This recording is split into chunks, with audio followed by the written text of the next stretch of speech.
Hello everyone, நம்ம descriptive type current affairs questions daily ஒன்னா பார்த்துட்டே வரோம். ஸோ இன்னைக்கு பார்த்தோம்னா 30th question பார்க்க போகிறோம் சரிங்களா. ஸோ 30th questionல கொஸ்டின் என்ன இருக்கு அப்படிங்கிறத ஃபர்ஸ்ட் பார்ப்போம். So what are the aims and objectives of recently passed and enforced Public Examination Act 2024 அப்படின்னு கேட்டிருக்காங்க. அடுத்தது whether University and State Education Board examinations too are covered under the act அப்படின்னு கேட்டிருக்காங்க சரியா. ஸோ தமிழில் கேள்வியை பார்த்தோம்னா சமீபத்தில் நிறைவேற்றப்பட்டு அமல்படுத்தப்பட்ட 2024ஆம் ஆண்டு பொதுத் தேர்வு சட்டத்தின் நோக்கங்கள் மற்றும் குறிக்கோள்கள் யாவை அப்படின்னு கேட்டிருக்காங்க. பல்கலைக்கழக மாநில கல்வி வாரிய தேர்வுகளும் சட்டத்திற்கு இணங்க மேற்கொள்ளப்பட வேண்டுமா அப்படிங்கிறதுதான் கேள்வி சரிங்களா. எதற்காக இந்த சட்டம் கொண்டு வரப்பட்டுச்சு அப்படிங்கிற அந்த ஒரு பின்னணியை புரிஞ்சுக்கிட்டோம்னா இந்த சட்டத்தில் இருக்கக்கூடிய முக்கியமான அம்சங்களை நம்ம ஈஸியாக புரிஞ்சுக்கலாம் சரிங்களா. எதற்காக இந்த ஒரு சட்டம் கொண்டு வரப்படுது அப்படின்னு பார்த்தோம்னா நமக்கு சமீபத்தில் நிறைய மாநிலங்களில் பார்த்தோம்னா நடக்கக்கூடிய அந்த தேர்வுகளில் ஒரு சில குளறுபடிகள் அப்படிங்கிறது இருந்துகிட்டே தான் இருந்துச்சு. அது மாநிலங்கள் அளவில். இதே மத்திய அளவில் நடக்கக்கூடிய இந்த நீட் மாதிரியான தேர்வுகள்லையும் குளறுபடிகள் அப்படிங்கிறத நம்ம கேள்விப்பட்டிருப்போம்.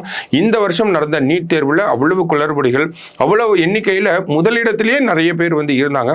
இதனால் நாடு முழுவதும் ஒரு பெரிய சர்ச்சை எழுந்தது சரிங்களா. இதற்காகவே அரசாங்கம் என்ன பண்ணுறாங்க அப்படின்னா ஒரு பப்ளிக் எக்ஸாமினேஷன் ஆக்ட் அப்படிங்கிறத கொண்டு வராங்க. இந்த பப்ளிக் எக்ஸாமினேஷன் ஆக்ட் அப்படிங்கிறது முக்கியமான நிறைய அம்சங்களை வச்சிருக்கு. ஒரு தேர்வுகள்ல குளறுபடி அப்படின்னா அதற்கு என்ன விளக்கம் அப்படிங்கறத கொடுத்திருக்காங்க. யாரெல்லாம் அந்த விளக்கத்துக்கு கீழே வருவாங்க, யாரெல்லாம் தண்டிக்கப்படுவாங்க அப்படிங்கிற எல்லா விஷயத்தையுமே டீடைல்டா நமக்கு இந்த சட்டத்தில் கொடுத்திருப்பாங்க சரிங்களா. அப்ப இந்த பப்ளிக் எக்ஸாமினேஷன் ஆக்ட் அப்படிங்கிறது எதற்காக கொண்டு வரப்பட்டிருக்கு அப்படிங்கிறத நம்ம ஃபர்ஸ்ட் புரிஞ்சுக்கணும். தேர்வுகள்ல ஏன்னா மாணவர்கள் ரொம்ப கஷ்டப்பட்டு ஒரு தேர்வுக்கு படிச்சு தயாராகி அதை போய் தேர்வு எழுதுறப்ப வேறு சில வழிகள் மூலியமா ஒரு தேர்வை எளிதாக அணுகக்கூடியவங்களை கட்டுப்படுத்தணும், அவங்கள தண்டிக்கணும் அப்படிங்கிற நோக்கத்தோட தான் இந்த ஒரு சட்டம் அப்படிங்கிறது கொண்டு வரப்பட்டிருக்கு. அப்ப நமக்கு தேர்வுகளில் டிரான்ஸ்பேரன்சி, வெளிப்படைத்தன்மை அப்படிங்கிறத கொண்டு வர போறாங்க. தேர்வுகளை நியாயமான முறையில் நடத்த போறாங்க. இந்த மாதிரியான பல அம்சங்களை வச்சுதான் இந்த ஒரு சட்டம் அப்படிங்கிறது நமக்கு வந்திருக்கு. ஸோ இந்த சட்டத்தை பத்தி தான் நமக்கு எழுத சொல்லியிருக்காங்க. எய்ம்ஸ் என்ன, அதோட ப்ரொவிஷன்ஸ் என்ன அப்படிங்கிறத பார்ப்போம். அடுத்ததா இந்த கொஸ்டின்ல இரண்டாவது பகுதியில் பார்த்தோம்னா யூனிவர்சிட்டி ஸ்டேட் எஜுகேஷன் போர்டோட எக்ஸாம்ஸும் கவர் ஆகுதா அப்படிங்கறது கேட்டிருக்காங்க. அது கவர் ஆகுதா இல்லையா அப்படிங்கறதையும் நம்ம பார்ப்போம் சரிங்களா. சோ அப்ப இன்ட்ரோடக்ஷன்ல என்ன கொடுக்குறோம் அப்படின்னு பார்த்தோம்னா இந்த சட்டம் அப்படிங்கிறது நமக்கு மால் பிராக்டிசஸை கண்ட்ரோல் பண்றதுக்காக கொண்டு வரப்பட்டிருக்கு அப்படிங்கறத நம்ம கொடுத்துடணும். மால் பிராக்டிசஸ், எக்ஸாம்ல சீட்டிங் நடக்கக்கூடாம தடுக்கிறதுக்காக கொண்டு வரப்பட்ட இயற்றப்பட்ட ஒரு சட்டம் தான். ஜூன் 21, 2024 தான் இந்த சட்டம் அப்படிங்கிறதே கொண்டு வரப்பட்டிருக்கு சரிங்களா. இதெல்லாம் முக்கியமான அம்சங்கள். அடுத்ததா பார்த்தோம்னா இந்த சட்டத்தை பொறுத்த வரைக்கும் வேற என்ன அப்படின்னு பார்த்தோம்னா நமக்கு எய்ம்ஸ் அண்ட் அப்ஜெக்டிவ்ஸ் அப்படிங்கிறத நம்ம கொடுக்கணும் சரிங்களா. Aims and objectives of the act என்ன நம்ம பார்த்தோம். டிரான்ஸ்பேரன்சி, வெளிப்படைத்தன்மை அப்படிங்கிறத நமக்கு கொண்டு வர போறாங்க. அதே மாதிரி தேர்வுகளில் நியாயமான தேர்வுகள், நேர்மையான தேர்வுகள், அதான் அந்த இடத்துல ஃபேர்னஸ் அப்படிங்கிறத கொடுக்குறாங்க சரியா. அடுத்ததா வேற என்ன அப்ஜெக்டிவ்ஸ் இருக்கலாம். ஒரு தேர்வுல குளறுபடிகள் அப்படிங்கிறது நடக்கக்கூடாது. குறிப்பா பார்த்தோம்னா முறைகேடுகளை தடுக்கணும் அப்படிங்கிறது இந்த சட்டத்தினுடைய முக்கியமான நோக்கமாகவும் இருக்கு சரிங்களா. அதுதான் பிரிவென்ட் மால் பிராக்டிசஸ் அப்படின்னு சொல்றாங்க. அடுத்ததா பார்த்தோம்னா சப்போர்ட் கவர்மெண்ட் இனிஷியேட்டிவ்ஸ் அப்படின்னு கொடுத்திருக்காங்க. என்ன மாதிரியான இனிஷியேட்டிவ்ஸ் அப்படின்னு பார்த்தோம்னா நமக்கு அரசாங்கம் இந்த எக்ஸாமினேஷன் சைக்கிள் அப்படிங்கறத கம்மி பண்ணி ஒரே எக்ஸாம்குள்ளேயே நிறைய எக்ஸாம்ஸ் நடத்துறாங்க. அதே மாதிரி பார்த்தோம்னா அந்த எக்ஸாம்ஸ் எல்லாமே கம்ப்யூட்டர் பேஸ்டா நடத்தி எஃபிஷியன்சி அப்படிங்கறது இன்க்ரீஸ் பண்றாங்க. ஸோ இந்த மாதிரியான இனிஷியேட்டிவ்ஸை சப்போர்ட் பண்ற வகையில தான் இந்த சட்டம் அப்படிங்கிறது அமைந்திருக்கு. அது எப்படி நம்ம பார்ப்போம் சரிங்களா. அடுத்ததா பார்த்தோம்னா டெஃபினிஷன் ஆஃப் பப்ளிக் எக்ஸாமினேஷன்ஸ். இந்த சட்டத்திலேயே முக்கியமான நோக்கம் என்ன அப்படின்னு பார்த்தோம்னா இதெல்லாம் தான் பப்ளிக் எக்ஸாமினேஷன் அப்படிங்கறத கிளியரா டிஃபைன் பண்ணி கொடுத்துட்டாங்க ஓகேவா. சோ அந்தந்த தேர்வுகள் மட்டும்தான் நமக்கு பப்ளிக் எக்ஸாமினேஷன் அப்படின்னு சொல்லப்படும். அந்தந்த தேர்வுகள்ல நடக்கக்கூடிய குளறுபடிகளை மட்டும்தான் இந்த சட்டம் கண்காணிக்க போகுது அப்படி ஓகேவா. சோ அப்ப இதுல இருந்து நம்ம நெகட்டிவ் பாயிண்ட்டும் எடுத்துக்கலாம். அது சேலஞ்சஸ் அப்படின்னு வரப்ப நம்ம பார்ப்போம் சரியா. சோ இந்த சட்டத்தினுடைய முக்கியமான அம்சங்கள் என்ன அப்படிங்கறத இப்பதான் நம்ம கொஸ்டின்குள்ளே வரோம் சரிங்களா. சோ கீ ப்ரொவிஷன்ஸ் அப்படின்னு பார்த்தோம்னா ஃபர்ஸ்ட் இந்த பப்ளிக் எக்ஸாமினேஷன் அப்படிங்கிற வார்த்தை எதெல்லாம் கவர் பண்ணுது அப்படிங்கிறத நம்ம ஃபர்ஸ்ட் புரிஞ்சுக்கணும்.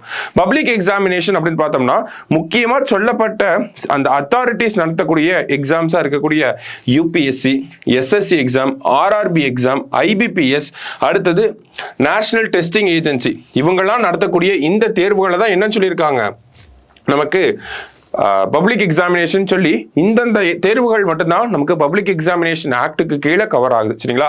அப்ப இது எல்லாமே பார்த்தோம்னா சென்ட்ரல் லெவல்ல நடக்கக்கூடிய தேர்வுகள். ஓகேவா? அப்ப சென்ட்ரல் கவர்மெண்ட் நடத்தக்கூடிய எக்ஸாம்ஸ் எல்லாமே இந்த சட்டத்துக்கு கீழே கவர் ஆகுது அப்படிங்கிறத நம்ம தெரிஞ்சுக்கிறோம். ஓகேவா? அடுத்ததா பார்த்தோம்னா நமக்கு பனிஷ்மெண்ட் ஃபார் அஃபண்டர்ஸ் அப்படின்னு சொல்லி கொடுத்துருக்காங்க.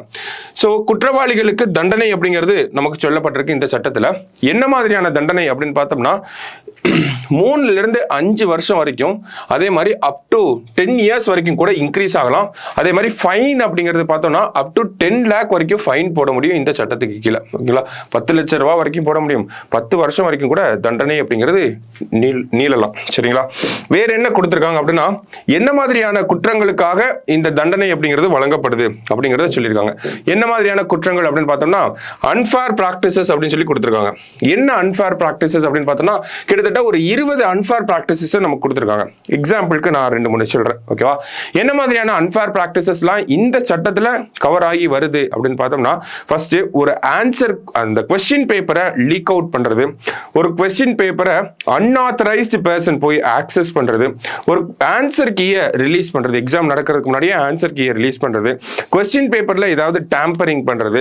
அதே மாதிரி நிறைய தேர்வுகள் பார்த்தோம்னா இப்போ நமக்கு வங்கி தேர்வுகள்லாம் பார்த்தோம்னா ஆன்லைன் மோட்ல நடக்குது. இப்போ அந்த மாதிரி ஆன்லைன் மோட்ல நடக்கக்கூடிய தேர்வுகள்ல அந்த சைபர் செக்யூரிட்டி மூலமா நமக்கு ஹேக் பண்றது, இந்த மாதிரியான விஷயங்கள் எல்லாமே நமக்கு இந்த சட்டத்துக்கு கீழே கவர் ஆயிருக்கு. சரிங்களா? அப்ப ஒரு கொஸ்டின் பேப்பரை லீக் அவுட் பண்றது, ஒரு கொஸ்டின் பேப்பர்ல டேம்பரிங் பண்றது, அன்ஆத்தரைஸ்டா ஒரு பர்சன் போய் ஆக்சஸ் பண்றது, இந்த மாதிரியான ஒரு 20 விஷயங்களை லிஸ்ட் அவுட் பண்ணியிருக்காங்க.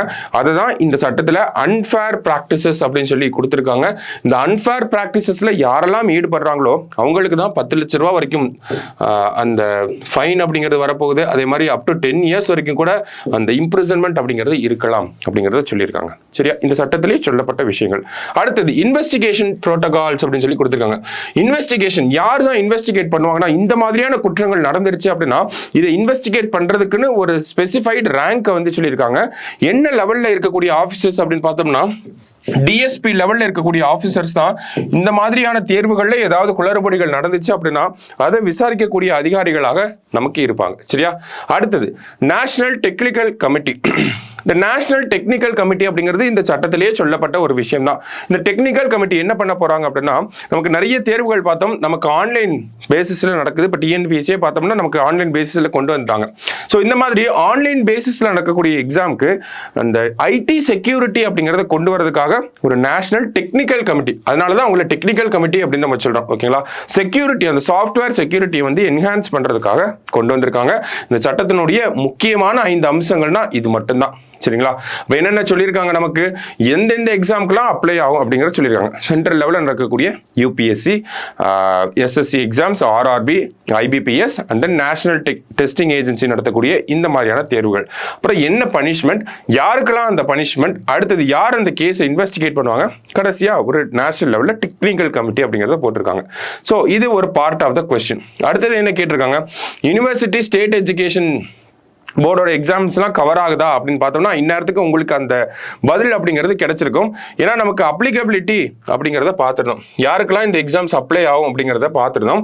அப்போ யூனிவர்சிட்டி எக்ஸாம்ஸும் சரி, ஸ்டேட் போர்டு எக்ஸாம்ஸும் சரி, இந்த பப்ளிக் எக்ஸாமினேஷன் ஆக்டுக்கு கீழே கவர் ஆகாது. நமக்கு ஸ்கூலில் படிக்கிறப்ப 10th 12th பப்ளிக் எக்ஸாம் சொல்லி பழகிட்டோம். அதே ஞாபகத்தில் இங்கே போய் இதெல்லாம் கவர் ஆகுது அப்படிங்கிறத நம்ம சொல்லிடக்கூடாது. Because UPSC, SSC, RRB, IBPS and NDA இந்த 5 தேர்வுகள் மட்டும்தான் நமக்கு கவர் ஆகுது. அப்போ யூனிவர்சிட்டி எக்ஸாம்ஸும் கவர் ஆகல, ஸ்டேட் போர்டு எக்ஸாமினேஷன்ஸும் கவர் ஆகல. அப்போ ஏன் இதை கவர் பண்ணாமல் விட்டுட்டாங்க அப்படின்னு பார்த்தோம்னா ஒவ்வொரு மாநிலங்களும் ஒவ்வொரு விதங்களில் தேர்வுகளை நடத்துறாங்க. அப்போ அந்தந்த மாநில அரசாங்கங்கள் அதற்கான சட்டத்தை கொண்டு வந்து அதற்கான நடைமுறைகளை வந்து அவங்க ஓனா அவங்க ஸ்டேட்ல என்ன ஒரு நடைமுறைகள் பின்பற்றப்படுதோ அதற்கு ஏற்றவாறு சட்டங்களை கொண்டு வந்துக்கலாம் அப்படின்னு சொல்லி விட்டுட்டாங்க. அதான் ஸ்டேட் டிஸ்கிரிஷன் அப்படின்னு சொல்லி கொடுத்துருக்காங்க. ஓகேவா? ஸோ இப்போ நம்ம பார்த்தாச்சு, கொஸ்டின்ல மோரலஸ் அட்ரஸ் பண்ணிட்டோம். அடுத்தது கன்சர்ன்ஸ் அசோசியேட்டட் வித் ஆக்ட், எக்ஸ்ட்ராவா கொஞ்சம் பார்க்க போறோம். கன்சர்ன்ஸ் என்ன மாதிரியான குறைபாடுகள்லாம் இந்த சட்டத்துல நம்மளால பார்க்க முடியும், சிக்கல்கள் என்னெல்லாம் இருக்கு அப்படின்னு பார்த்தோம்னா ஃபர்ஸ்ட் எடுத்தோடனே டிஸ்கிரிஷனரி பவர் ஆஃப் ஸ்டேட்ஸ் அப்படின்னு சொல்லி கொடுத்துருக்காங்க. ஓகேவா? ஸ்டேட் கவர்மெண்ட் அவங்களுக்கு தேவையான சட்டங்களை அவங்களே டிராஃப்ட் பண்ணிக்கலாம். அப்படிங்கிறப்ப சென்ட்ரல் லெவலில் கொண்டு வந்த சட்டத்துக்கு ஈக்குவலா அந்த ஸ்டாண்டர்ட்ல இருக்குமா அப்படிங்கிறத நம்மளால சொல்ல முடியாது. மேபி ஒரு சில லூப் ஹோல்ஸ் அப்படிங்கிறதுக்கு வரலாம். அப்போ அந்த மாதிரியான விஷயங்களை ஸ்டேட் கவர்மெண்ட்ஸ் இன்னும் ஸ்ட்ரிக்டராக இம்ப்ளிமெண்ட் பண்ணணும் அப்படிங்கிறத சொல்லியிருக்காங்க. அடுத்தது எக்ஸ்க்ளூஷன் ஆஃப் ஸ்டூடெண்ட்ஸ் அப்படிங்கிறது ரொம்ப ரொம்ப முக்கியமான விஷயம். ஓகேவா? ஸோ இந்த இடத்துல எக்ஸாம் எழுதுகிற கேண்டிடேட்ஸ் மால் ப்ராக்டிஸ் பண்ணால் அவங்கள இந்த சட்டத்துக்கு கீழே தண்டிக்க முடியாது. ரொம்ப முக்கியமான ஒரு விஷயம். சரிங்களா? நம்ம யாரெல்லாம் தண்டிப்பாங்க அப்படின்னு பார்த்துருந்தோம். ஒருத்தர் கொஸ்டின் பேப்பரை அன்ஆத்தரைஸ்டா ஆக்சஸ் பண்றாரு, கொஸ்டின் பேப்பர்ல ஏதோ ஒரு டேம்பரிங் பண்றாரு, கொஸ்டின் பேப்பரை லீக் அவுட் பண்றாங்க, இல்ல ஆன்லைன் மோட் ஆஃப் எக்ஸாமினேஷன்ல ஏதாவது ஒரு குளறுபடி பண்றாங்க. இந்த மாதிரியான ஆட்களை மட்டும்தான் இந்த சட்டத்துக்கு கீழே தண்டிக்க முடியும். இப்போ எக்ஸாம் ஹாலில் ஒருத்தர் வந்து காப்பி அடிக்கிறாங்க அப்படின்னா அவங்கள இந்த பப்ளிக் எக்ஸாமினேஷன் ஆக்டுக்கு கீழே நம்மளால தண்டிக்க முடியாது. அதற்கு என்ன பண்ணுவாங்க அப்படின்னா, இப்போ யூபிஎஸ்சி எக்ஸாம் நடத்துறாங்க, யூபிஎஸ்சி தேர்வுல ஒருத்தர் வந்து காப்பி அடிக்கிறாரு அப்படின்னா அதை யூபிஎஸ்சி ஆணையம் தான், அந்த பப்ளிக் சர்வீஸ் கமிஷன் தான் என்ன பண்ணுவாங்கன்னா அதுல டிசிப்ளினரி ஆக்ஷன் அப்படிங்கறத எடுப்பாங்க. ஓகேவா? இப்போ டிஎன்பிஎஸ்சிலனா அடுத்த தேர்வே எழுத விட மாட்டாங்க. அந்த மாதிரியான நடைமுறைகள் இருக்கு இல்லையா? அந்த மாதிரி ஒரு கேண்டிடேட் தப்பு பண்ணா அதை அந்த ஆணையம் பார்த்துக்குவாங்க. அந்த கொஸ்டின் பேப்பர் அந்த மாதிரியான சமாச்சாரங்களுக்கு மட்டும்தான் இந்த ஒரு சட்டம் அப்படிங்கிறது நமக்கு அப்ளிகபிள் ஆகுது. அப்ப ஸ்டூடெண்ட்ஸை எக்ஸ்க்ளூட் பண்றது அப்படிங்கிறது நமக்கு ஸ்டூடெண்ட்ஸை வந்து மால் பிராக்டிஸ் பண்றதுக்கு ப்ரொமோட் பண்ணலாம் அப்படிங்கறத சொல்றாங்க. கரெக்டான விஷயம் தான். அடுத்ததா பார்த்தோம்னா காம்போசிஷன் ஆஃப் டெக்னிக்கல் கமிட்டி. நம்ம நேஷனல் லெவலில் ஒரு டெக்னிக்கல் கமிட்டி இருப்பாங்க அப்படிங்கிறத பார்த்துருந்தோம். இந்த டெக்னிக்கல் கமிட்டியில் யாரெல்லாம் இருக்க போறாங்க, அவங்களுக்கு என்ன குவாலிஃபிகேஷன்ஸ் இருக்கு, அவங்க எவ்வளவு நாள் இந்த கமிட்டி வேலை செய்யும், தொடர்ச்சியாக இந்த கமிட்டி இருக்குமா இல்லை டெம்பரரியான கமிட்டியா, அந்த மாதிரி எந்த ஒரு விஷயத்தையுமே சொல்லலை. சும்மா வெறுமனையா டெக்னிக்கல் கமிட்டி இருக்குன்றது மட்டும் தான் சொல்லியிருக்காங்க. அப்போ இதுவுமே பார்த்தோம்னா ஒரு கன்சர்னாக தான் இருக்கு. சரியா? அடுத்ததாக பார்த்தோம்னா பொட்டன்ஷியல் லூப் ஹோல்ஸ். ஓகேவா? என்ன மாதிரியான லூப் ஹோல்ஸ்?